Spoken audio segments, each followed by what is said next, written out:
esos reconocimientos y metas por cumplir fueron parte de una cuenta pública que seguimos analizando hasta ahora en CNN Chile, y llega aquí al estudio de CNN la diputada por Revolución Democrática, Catalina Pérez. Bienvenida, diputada.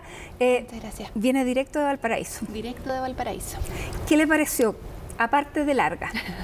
Bueno, muy extensa, y creo que porque extensos también son los logros de este gobierno en este primer año. Una cuenta pública muy enfocada en seguridad pública, en seguridad económica, diría yo, y en seguridad social, que abarcó, por tanto, todos los temas, desde una mirada de desarrollo hacia el futuro, que contemplaba, no sé, las medidas en torno a energías renovables no convencionales, pasando por reformas estructurales como la reforma de pensiones, como la reforma tributaria. Se habló también de salud, se habló del Sistema Nacional de Cuidado, y también algo que yo creo que era súper necesario, que era vincular también todas estas demandas estructurales o agendas estructurales a problemas concretos de la población. Cuando se hace mención a el aumento de el bono invierno, cuando se hace alusión a la necesidad de terminar con la tarifa de invierno en materia de electricidad, o cuando se hace alusión a la necesidad de generar medidas para que la clase media pueda acceder a créditos, yo creo que son cosas que tocan el bolsillo de las familias, y eso siempre es bueno porque conecta a la política con la necesidad que experimenta en el día a día una familia promedio en Chile. Se nombró 10 veces la reforma tributaria. Quedó claro el foco. Claro, en torno a lo que se puede y no se puede hacer, si se aprueba o no la reforma tributaria, digamos, socializando la pérdida en el caso que no se apruebe. ¿Llegó a ser majadero? Yo creo que era un énfasis necesario, porque creo que es súper importante que todo Chile comprenda lo que nos estamos jugando con la reforma tributaria, y porque creo que es súper necesario comprender que un nuevo pacto fiscal en Chile es necesario. Es un debate que hemos estado postergando por muchísimo tiempo y que tiene que ver hoy día con el cumplimiento de agendas sociales que conectan directamente con los dolores más profundos, los sentires y las esperanzas también que tiene la población. Había sectores que esperaban algún anuncio en materia de reforma tributaria. Yo creo que lo que hace el presidente es poner el énfasis en la necesidad de generar un nuevo acuerdo de pacto fiscal y un llamado muy directo al Congreso Nacional, porque claro, lo vincula a las necesidades sociales que tienen las personas en sus casas, pero también en términos de cómo nos hacemos cargo de un problema de desigualdad de base que tenemos en nuestro país, de redistribución de la riqueza en nuestro país. Cuando el presidente dice la incertidumbre, digamos, que tienen las familias hoy día no puede ser producto de entregar certeza solo a una pequeña parte de la población, y habla de certidumbres o de seguridad económica, social y también de seguridad pública, creo que habla de eso, de la necesidad de redistribuir la riqueza en el país, de hacernos cargo de la desigualdad como un problema fundante, y además vincularla directamente con las necesarias mejoras sociales en las que hoy día tenemos que avanzar, como la reforma de pensiones, como la condonación del CAE o la deuda histórica de los profesores, o como una eventual reforma en materia de salud, por ejemplo. Ahora, hay una apertura importante del presidente cuando dice que estas reformas probablemente no van a ser las perfectas. Usa una palabra bien particular. Subóptimas, claro, menos que óptima, pero claro. Sí. ¿Cómo lo recibe el sector más cercano al presidente, que era el que se jugó porque esas reformas sí existieran? Yo creo que hemos aprendido durante este primer año que todos tenemos que flexibilizar nuestras posiciones, no solamente porque no tenemos una mayoría parlamentaria que nos acompañe, sino que porque estamos construyendo políticas de mediano a largo plazo para el país, y que por tanto cosas que hemos podido sacar como 40 horas, como un sueldo mínimo histórico, como una reforma al royalty minero, han sido gracias a que hemos establecido un diálogo profundo con actores no solamente al interior del Congreso, sino que con actores del mundo empresarial, del mundo de los trabajadores, del mundo de las pymes, del mundo de los alcaldes y alcaldesas y los gobernadores. Eso ha sido lo que nos ha permitido avanzar. Por tanto, el presidente también lo decía, en la medida que ampliamos los actores que se suman al diálogo y cada uno de ellos pone las posiciones y está disponible a ceder, podemos generar grandes acuerdos, y por tanto, la minoría numérica que tenemos en el Congreso Nacional no necesariamente es una minoría política cuando se conecta con las necesidades de las grandes mayorías de la población. Sin duda. Y cuando habla de reforma de pensiones, él habla de lo mismo, de la necesidad de llevarla, porque se lleva más de 10 años discutiendo esta reforma previsional. Ahora, en el estado de la discusión que está la reforma previsional, con ya el sinceramiento de que se estaba estudiando, que las cuentas nacionales no se iban a materializar y que había otros instrumentos para recaudar lo mismo y mejorar las pensiones de forma inmediata. ¿Eso ya se da por muerto? Yo creo que la reforma de pensiones es uno de los grandes desafíos que tenemos durante este año. Porque la reforma no, pero el mecanismo. Yo creo que el mecanismo todavía está abierto porque estamos en una negociación abierta también. Yo creo que el presidente también de manera muy sabia recoge los avances de los gobiernos anteriores cuando dice la expresidenta Bachelet incorpora un criterio de solidaridad que nos permite hoy día estar teniendo este debate. El propio presidente Sebastián Piñera incorpora un aumento del pilar básico solidario, por ejemplo. Hoy día lo que corresponde, creo yo, es que el sistema de pensiones o la distribución de pensiones en Chile no sea una réplica del problema de desigualdad estructural que tenemos en el país y por tanto es necesario incorporar criterios de corrección para que las mujeres no recibamos menos pensiones porque nos hemos tenido que dedicar a cuidar, para que las personas más pobres que tienen más dificultades económicas no reciban menos pensiones porque han recibido a lo largo de su vida menos sueldo. Entonces creo que es importante generar mecanismos de redistribución de la riqueza, así como la reforma tributaria, también en la reforma de pensiones en términos de un pilar del Estado base para la dignidad de toda la población. Pero parece que ese esquema y esa herramienta está sin crear estas cuentas nacionales, sin ir a lo que aparentemente la gente tiene más reticencia, que es la propiedad de los fondos, la heredabilidad. Sí, el presidente despeja esas dudas cuando habla de que se mantiene la propiedad, de que se mantiene la heredabilidad y que en el fondo en base a esos pilares es que tenemos que construir el mejor mecanismo para lograr este objetivo, que es justamente que en las pensiones no se replique la desigualdad que existe hoy día en Chile dentro de tu vida laboral. Que la UDI el día de ayer haya condicionado conversar con la ministra a que se resolviera el problema y las dudas que hay en torno a la salida del ex subsecretario de Previsión, ¿cómo lo ven?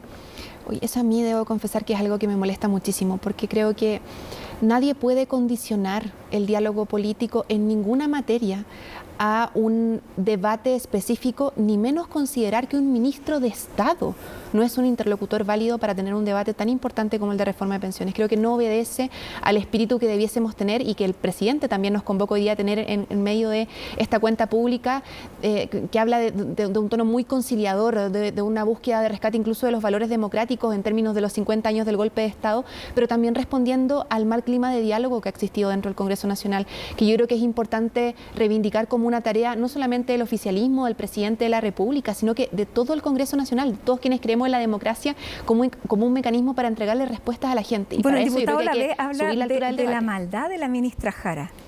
Yo creo que términos como esos, como los que se han empleado, incluso poniendo, el presidente lo decía hoy día, en cuestión la orientación sexual de un ministro de Estado para efectos de tener que reexplicar una política pública. Cuando se acepta ese tipo de trato o de trato negacionista dentro del Congreso Nacional, cuando hablamos del golpe de Estado, por ejemplo, son creo que criterios que se tienen que dejar fuera del debate para efectos de que podamos entrar al fondo y en efecto para que podamos poner al Congreso Nacional en sintonía con las necesidades de las personas. Y para eso palabras como maldad o etcétera creo que no contribuyen en nada al debate democrático. Diputada, dentro de los temas que son más propios de Apruebo Dignidad estaba la condonación al CAE, pero es una de las cosas que el presidente dice que no se van a poder realizar porque no tenemos la reforma tributaria, lo mismo que la deuda histórica a los profesores. ¿Cómo reciben eso? Porque ustedes también estaban viendo la manera de poner sobre la mesa y sobre el eje legislativo algún tipo de solución. Yo primero rescato que el gobierno y que en particular el presidente de la República lo haya considerado dentro de la cuenta pública, no solamente la condonación del CAE, sino que también el pago de la deuda histórica. Y efectivamente el presidente hace una constatación de realidad con la que yo creo que todos estamos de acuerdo, que es que cualquier política que implique un desembolso económico depende de la capacidad de las arcas fiscales hoy día y que por tanto, si necesitamos generar medidas de este estilo, necesitamos también ampliar la capacidad fiscal del Estado y por tanto una reforma tributaria es trascendental. A mí me encantaría que con o sin reforma tributaria pudiésemos avanzar en esas agendas, pero el presidente hace una convocatoria a la realidad diciendo necesitamos de la reforma tributaria para efectos de avanzar no solamente en la condonación, sino que en otra serie de medidas y creo que ese es un llamado que tiene que comprender también la oposición para efectos de responder a las urgencias de las personas. Y dentro de la coalición de gobierno, los más cercanos de Apruebo Dignidad, ¿lo comprenden? Yo creo que hay una comprensión general de esto, de cómo es importante que las prioridades políticas estén, por un lado, conectadas con la vida cotidiana de las personas y, por tanto, sean cada vez más concretas. Hay otra comprensión respecto de la necesidad de generar reformas estructurales que modelen el desigual sistema de distribución de la riqueza en el país en términos de derechos sociales y en términos también directamente de redistribución de la riqueza. Y hay, por otro lado, un criterio de realidad muy claro en términos de que tenemos que, para eso, hacer que el Estado tenga capacidad, se fortalezca en su capacidad de responder responder a todas estas demandas. ¿No es renuncia pese a todo lo que la palabra les evoca? Yo esperaría que en ningún caso. Yo además me declaro una optimista. Creo que hemos podido sacar grandes reformas durante este primer año de gobierno cuando todos auguraban que sin mayorías parlamentarias iba a ser posible avanzar. Creo que cuando se logra conectar con las necesidades de las grandes mayorías, el Congreso también se adecúa. Cuando se logra incorporar a alcaldes, a gobernadores, al mundo empresarial, al diálogo político, el Congreso también se adecúa. Y eso a mí me da esperanza de que nuestras agendas puedan salir adelante, no porque sean nuestras agendas, sino porque hoy día son necesidades profundas de los 7 de cada 10 chilenos que viven endeudados en nuestro país, de las familias que siguen ganando el sueldo mínimo, que hoy día se alegran que ese sueldo pueda alcanzar por fin los 500.000 pesos, o de todos quienes aspiran a que terminemos con las listas de espera para poder acceder a tratamientos médicos.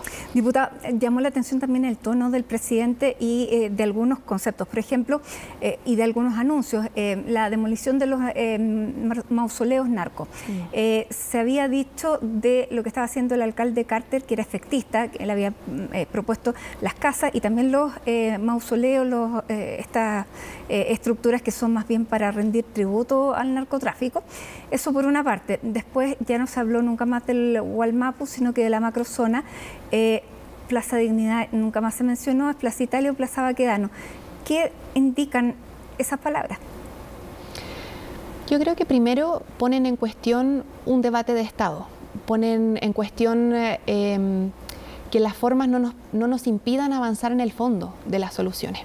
Y creo que eso es sumamente importante y creo que es un gesto que hace el presidente que también tiene que ser reconocido y recogido por parte de la oposición. Siento que en muchos casos nos centramos más en las diferencias que pudimos haber tenido hace un par de años atrás, más que en la necesidad de mirar hacia el futuro y ofrecerle respuesta a Chile. Y creo que el presidente en ese sentido da un gesto muy importante en el tono que utiliza, pero también en las convocatorias constantes a marcar un límite de respeto en el debate que estamos teniendo al interior del Congreso Nacional, en el respeto que se tiene que tener a otro parlamentario y también en el respeto del debate público. Y creo que eso hoy día es sumamente necesario de cara a los 50 años del golpe de Estado, pero también de cara a la convivencia democrática cotidiana, en los espacios que además debiesen ser reflejo del cómo debatimos en toda la sociedad en nuestro país. En materia de seguridad, ¿quedó conforme? Porque hay sectores que dicen que, lo decía acá Gonzalo Miller hace unos instantes, no se ve un proyecto a largo plazo, por ejemplo, en Carabineros, o no hubo el tiempo para decirlo. Yo creo que este gobierno no solamente hizo anuncios en materia de seguridad, como la urgencia de la creación del Ministerio de Seguridad, por ejemplo, o la creación de todo un sistema de aparataje para el fortalecimiento de la inteligencia del Estado, o el servicio de protección a las víctimas, que fueron parte de los anuncios, sino que también hizo una constatación de todo lo que este gobierno ha invertido en términos financieros, pero también en términos políticos, de poner la seguridad pública en el centro del debate. Y eso lo vemos a nivel presupuestario, con este aumento histórico de un 4,4%, pero también lo vemos cuando se nos dice que se aumenta en 1.200% el presupuesto de los municipios para abordar, por ejemplo, en materias preventivas la agenda de seguridad. Entonces creo que nadie podría decir que este gobierno no ha sido ejemplar a la hora de poner toda la fuerza del Estado, organizada del Estado, en responder frente al narcotráfico, responder frente al crimen organizado y finalmente devolverle las calles a las personas, que creo que es lo que todos aspiramos de lado y lado. Y finalmente la reactivación económica, porque en la oposición esa fue una parte bien criticada del discurso, que no hubo ninguna propuesta que reactivara finalmente la economía, que hubiera un plan de reducción de cesantía, de creación de empleo. ¿Qué pasó ahí? Se anunció Incluso aquí dicen, el mensaje no estuvo de acuerdo con la realidad. Había una desconexión con la realidad. No, yo creo que yo no puedo estar más en desacuerdo, porque creo que por un lado se da cuenta de una gestión que en apenas un año ha permitido consolidar de manera ejemplo a nivel mundial la economía nacional. Y eso no lo decimos en Chile, lo dicen estándares a nivel mundial. Ahí la gestión impecable del ministro de Hacienda, Mario Marcel, no ha dejado ningún lugar a dudas de cómo el gobierno ha enfrentado el problema económico, incluso siendo capaz de frenar la inflación y además entregar ayuda económica directa para las familias. Y por otro lado, también se establecen algunas medidas de reactivación o de más bien fomento al empleo, cuando se establecen fondos también para que haya un incentivo a la contratación, que es algo que también menciona el presidente. Yo creo que sobre todo el tema de desempleo es uno de los desafíos grandes que le corresponde hoy día a gobierno, pero yo tengo toda la confianza, porque creo que además lo hemos demostrado, que en esta gestión podemos hacernos cargo de un Chile que continúe creciendo, no para algunos, sino que para todos y todas, y de ese modo, insisto, poder combatir la desigualdad que sigue asolándonos como una sombra, digamos, dentro de esta mirada de desarrollo en nuestro país, que tenemos que combatir en todas las esferas, a nivel de desigualdad territorial, a nivel de desigualdad social, a nivel de seguridad pública, y también en términos de distribución de la riqueza. Bien, diputada Catalina Pérez, muchísimas gracias por acompañarnos aquí en CNN Chile en este día de cuenta pública. Nosotros nos vamos a una pausa y ya regresamos con más.